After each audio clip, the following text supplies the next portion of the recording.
তুমি খাওয়া দাওয়া নিয়ে বসে পড়েছো? হ্যাঁ, একদম সাজিয়ে নিয়ে সুন্দর করে বসে পড়েছি। আজকে না মেনুতে না ডিমের ভাগটা বেশি আছে, জানিস তো? ভাজা, ডিম ভর্তা আর ডিম কারি, 3টে ডিমের আইটেম রেখেছি।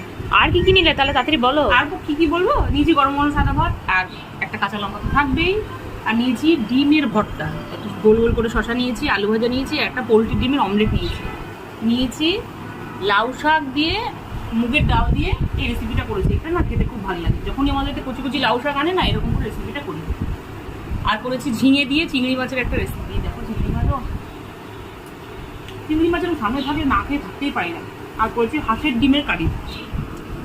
আর সব শেষে বেগুন দিয়ে পার্শে মাছের ঝোল করেছি। পার্শে মাছের সাইজটা দেখো কি বড় সাইজ।